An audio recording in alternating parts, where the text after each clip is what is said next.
Good afternoon, classroom. Sound like Robin Williams. Good afternoon, Vietnam. No.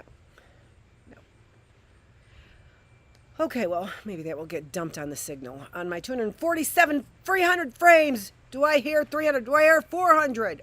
Frames dropped. 424, 468. Frames dropped in a mere matter of seconds. Let's go.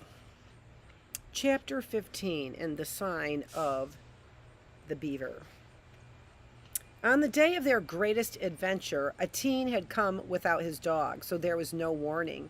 Matt was in fine spirits that day because he had managed by a magnificent stroke of luck to hit a rabbit with his bow and arrow. It was the first time this had happened, and it was more the rabbit's doing than his own.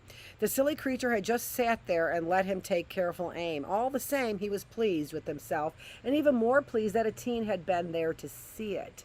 When the boys decided to visit the beaver dam again, Matt was unwilling to leave the rabbit behind in case some thieving animal should discover it. He was walking behind a teen, swinging the rabbit carelessly by the ears, as a teen always did, when the Indian suddenly halted, his whole body tensed. Matt could see nothing unusual, and he had opened his mouth to speak when a teen silenced him with a jerk of his hand.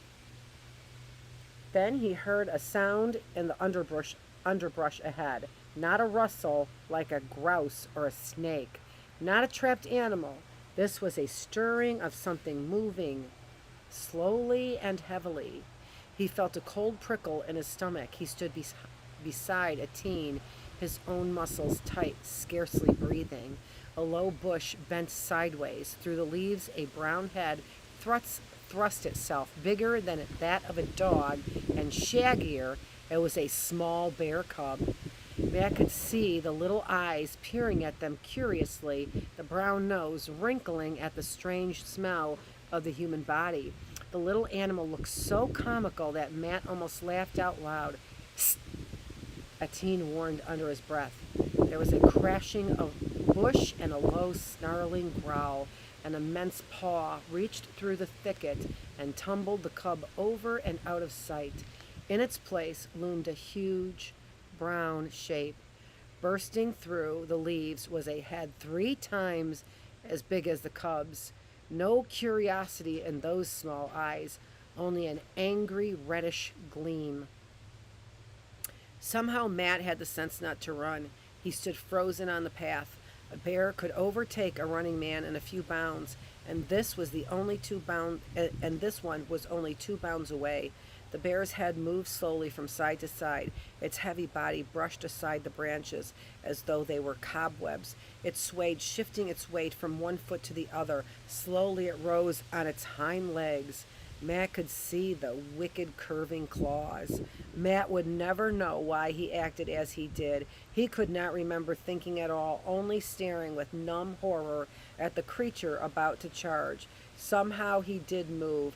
He swung the dead rabbit by its ears and hurled it straight at the bear's head. The tiny body struck the bear squarely on its nose. With a jerk of her head, the bear shook it off as though it were a buzzing mosquito. The rabbit flopped useless to the ground.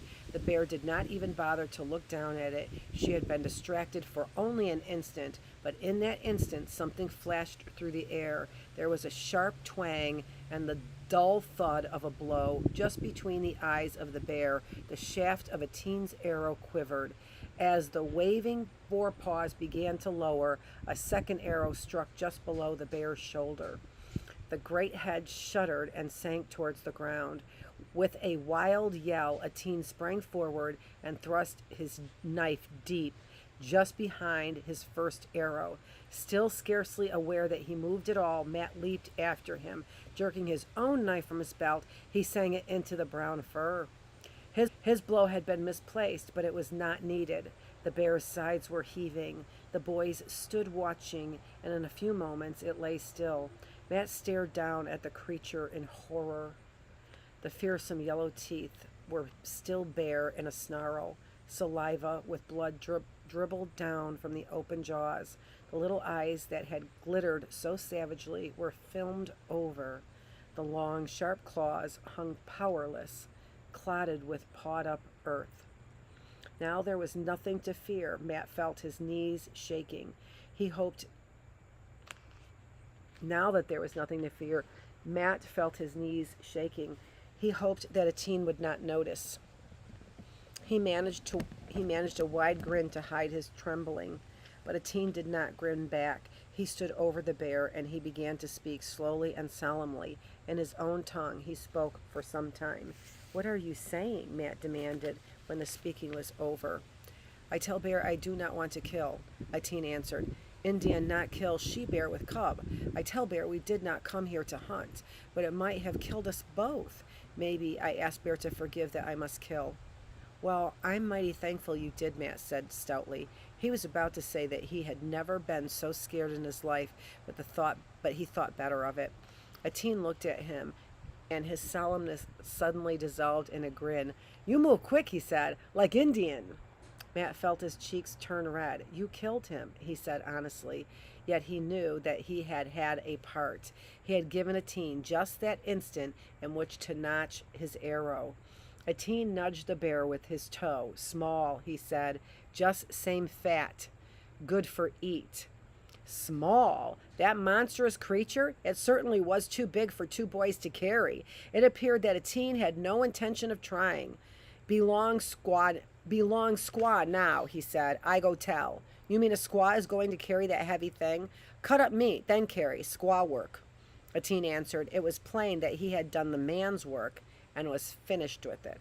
The cub, Matt remembered now. It was nowhere in sight. A teen shook his head. "Let cub go," he said. "When Sigwan come again, him plenty big to eat." "Take rabbit," a teen reminded him. Matt looked with distaste at the rabbit, almost covered by the bear's heavy paw, the fur matted and bloody. He would rather not have touched it, but obediently he pulled it out. It was his dinner after all, and he knew that in a teen's world, everything that was killed must be used. The Indian did not kill for sport. When a teen had disappeared into the forest, Matt still stood looking down at the first bear he had ever seen. He felt resentful. A teen had killed the bear, of course. It was his by right, but Matt would have liked just a small share of that meat, or even one of those big claws to show his father. Then he remembered the Indian boy's tribute. He had moved fast like an Indian. That would have to be share enough.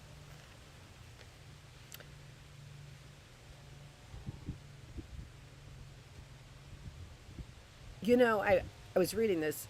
The Indians did not kill for sport, and I just think that that's such a big deal. I mean, we literally have fenced in areas so that people could kill for sport, right? I don't know.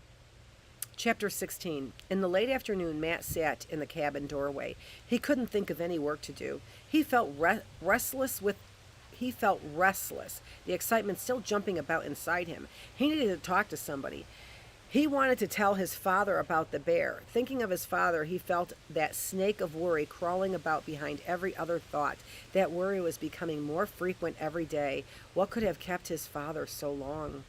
Suppose some accident had befallen him. The meeting with the bear had shaken Matt's trust in the forest. Now it seemed too close to him, in on every side, dark and threatening. Suppose his father had met with the bear. Suppose he had never gotten back to Quincy. How would his mother know where to find this place, or even where to send anyone to look for him? Matt hugged his arms around his chest, but the cold was inside. It would not go away. Something moved at the edge of the woods. Matt leaped to his feet. A stranger came walking into the clearing. With an ugly chill against his backbone, Matt stared at the hideous painted face. Then he recognized a teen, a very different teen from the boy who had walked with him in the forest that morning. The Indian boy had washed his body, and it shone with fresh grease. He had combed his tangled black locks. Down his cheeks on the other side and on his forehead ran broad streaks of blue and white paint. On a cord around his neck dangled a row of new bear's claws. In case a teen had noticed his first alarm, Matt greeted him boldly. "What's the war paint for?" he demanded. "Not war paint," a teen answered. "Squaws make feast with bear. My grandfather say you come." Matt hesitated, unable to believe his ears. It took him a moment to realize that this was actually an invitation. Thanks, he stammered. I sure like some of that bear meat. Wait till I get my jacket. Shut door, Atine reminded him. Maybe another bear come. Atine was in a good humor. He had made one of his unexpected jokes. Long way, Atine said after a time. Matt was certain they must have been walking fast for more than an hour. He remembered that Atine had already walked all this way to fetch him, and he kept silent. It was so dark now that he could barely see to put one foot before the other, but he realized that they were on a well-beaten trail. Just as a last light was glinting above the treetops, they reached a riverbank. Drawn up at its edge was a small birch canoe. Atine motioned him to step into it. Remember, I did say birch was soft? So yeah, those canoes were made out of birch then too.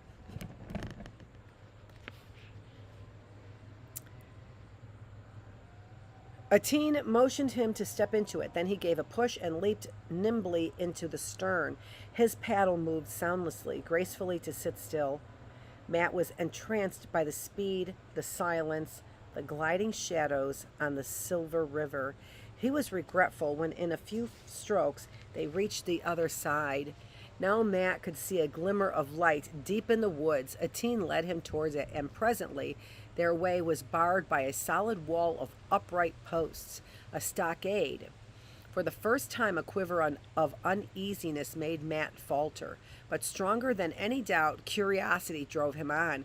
Not for one moment would he have turned back. Eagerly he followed Atine through a gateway into an open space filled with smoke and moving shadows and wavering patches of light cast by birch bark torches. All around him in a circle rose the dim shapes of cabins, the cone-shaped wigwams. In the center of the circle, a long, narrow fire was burning between walls of logs. Suspended on timbers hung 3 iron pots, sending up rosy curls of steam in the smoky air. The fragrance of boiling meat and pungent herbs made Matt's stomach crawl. Then he was aware of the Indians. They sat silently on either side of the fire, their painted faces ghastly in the flickering light. They were clad in an odd medley of garments, some in Englishmen's coats and jackets, others with bright blankets draping their shoulders. A few had feathers standing straight up from their headbands. Everywhere there was a gleam of metal on arms and chests. Women in bright cloth skirts and odd pointed caps moved about without a sound, adding wood to the fire or stirring the contents of the kettles. Light glinted on the silver armbands and necklaces. Clearly the Indians had put on their finest array for their feast. It came over Matt with a rush of shame how very shabby he must look in their eyes. Even if Atine had warned him, what could he have done? He had no other clothes to wear. Probably Atine had known that and so had said nothing. No one seemed to notice him, yet he was conscious of the unblinking stare of the row facing him. The others did not turn their heads. They seemed to be waiting. In the silence, Matt's heart beat so loudly they all surely must have heard it. After a long pause, one man rose slowly and came toward him. It was Sackness, his paint-streaked face barely recognizable. He wore a long red coat decorated by a handsome beaded collar and metal armbands. A crown of feathers rose from the beaded band around his forehead. He stood very tall, and there was pride in his stern features. Why, Matt thought he looked like a king. "Queb," Sackness said with dignity. "White boy, welcome." In a sudden terrifying yell, the rows of Indians echoed this greeting. "Tabo," I think it is, or Tahoe. I'm not sure what that letter is because it's in italics. They shouted, "Tabo, ye bye-bye." "Queb," Matt stammered in return, then more boldly, "Queb." The Indians seemed satisfied. Smiles flashed in their dark faces. There was rough laughter, and then, seeming to forget him, they began to jabber to each other. From nowhere, children suddenly crowded around him, giggling, daring each other to touch him. Matt's heart slowed its pounding. There was nothing to fear in this place, but after the weeks of stillness in his cabin, the noise was confusing. He was grateful when a teen came to his rescue and led him to a seat at the end of a log. An old woman approached and held out to him a gourd cup. It contained a sweetish drink, acid and flavored with maple sugar, good on his dry tongue. Sackness raised his arm, and instantly the clamor was silenced. There was no doubt Eteen's grandfather was the leader here. An Indian brought him a long pipe, and Sackness put it to his lips and slowly blew out a long wreath of smoke. The rows of Indians waited respectfully for him to speak. Instead, the old man turned to his grandson and held out the pipe. Eteen stepped into the center of the clearing. In the firelight, he stood straight and slender, his bare arms and legs gleaming. Matt had never seen him like this. Proudly, he took the pipe, set it briefly to his own lips, and handed it back to his grandfather. Then he began to speak. Matt did not need to understand the words. He soon realized that Eteen was recounting the morning's adventure. Watching his gestures, Matt felt himself living again the walk through the woods, the meeting with the small cub, the fearsome mother about to charge. As Eteen spoke, the Indians urged the boy on with grunts and shouts of approval and pleasure. Eteen tensed his body. He uttered a sharp cry, pointed at Matt, and made a flinging sweep of his arm, hurling the imaginary rabbit. He seated. Figures broke into loud cries, shouting, "He!" grinning and pointing at Matt, swinging their own arms in imitation. Matt's cheeks were hot. He knew they were making fun of him, but boisterous as it was, the sound was friendly. Now they turned back to Eteen and followed his story with growing excitement.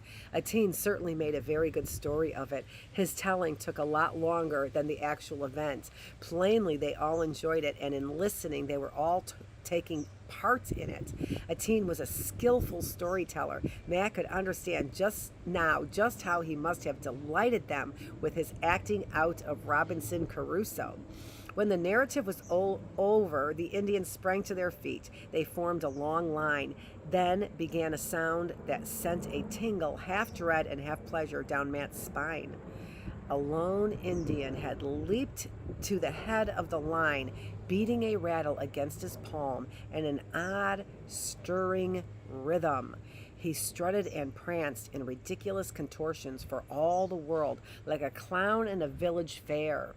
The line of figures followed after him, aping him and stamping their feet in response. Eteen was at his side again. "Dance now," he said, "then feast." The rhythm of the rattle quickened. The line of figures wove round the fire faster and faster. Women joined now at the end of the line, linking their arms, swaying. Finally, the children, even small children, were dancing, stamping their small naked feet. "Dance," Eteen commanded. He seized Matt's arm and pulled him into the moving line. The men near him cheered him on, laughing at Matt's stumbling attempts. Once he caught his breath, Matt found it simple to follow the step. His confidence swelled as the rhythm throbbed through his body, loosening his tight muscles. He was suddenly filled with excitement and happiness, his own heels pounding against the hard ground. He was one of them. He came back to earth with a stitch in his side. His legs threatened to give way under him. The dancing seemed to have no end. Determined that Eteen should not see him weakening, he moved faster and stamped harder. Finally, when he felt he could not make the circle one more time, the dance ended. The feasting began. The squaw brought him a wooden bowl filled with thick hot stew and a curiously carved wooden spoon. The first steaming mouthful burned his tongue, but he was too hungry to wait. He thought nothing had ever tasted so good, dark and greasy and spicy, so this was bear meat. Presently, he noticed that Eteen sat beside him, eating nothing. "You're not eating," he said with a sudden doubt. "Have you given me your share?" "This my bear," the boy answered. "I kill, not eat. Maybe not get any more bear." He didn't sound as if he minded in the least, as if, in fact, he was proud of not eating. When Matt's bowl was empty, the squaw refilled it. By the time he finished, sleepiness began to drag at his eyelids. He could scarcely hold them open. Eteen seemed in no hurry to leave. The Indians were enjoying themselves, refilling their bowls, shouting at each other, laughing and slapping their legs at what seemed to be uproarious jokes. This was noisier than any celebration Matt had ever seen in Quincy, even on muster day. Why had he ever had the idea that the Indians were a dull lot? At last, however, they fell silent, and Matt saw that one of them was beginning another story. It promised to be a long one. Between the sentences, the speaker drew on his pipe, and the smoke curled from his nose and mouth as he spoke. Matt's head dropped and came up with a painful jerk. He had almost fallen asleep sitting up. A teen laughed and motioned him to his feet. At the thought of trampling all the way back to the cabin, Matt groaned. It must be close to midnight. Then he saw that a teen did not mean go back. He led Matt toward one of the wigwams and pulled back the flap of deerskin that hung across the door. Inside, a small fire burned, and by its faint light, Matt saw a low platform covered with matting and fur. A teen made a silent motion, and Matt, too sleepy to question, gratefully let his tired body sink down on the soft skins.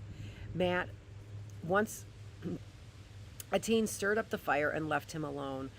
Once, long after, Matt roused to hear the rattle and the pounding of feet. The Indians were dancing again, and he was thankful to stay right where he was. So chapter 17, when we come back tomorrow, and we might, let me see here, 17, we've got 24 chapters. So we might finish this week. This is Dr. Annette Feravich, and that is, so far, about 75% of the way through the book. Yeah, about 75% of the way. Maybe 73. This is Dr. Annette Feravich. Thanks for joining me. I'll see you tomorrow. In the classroom.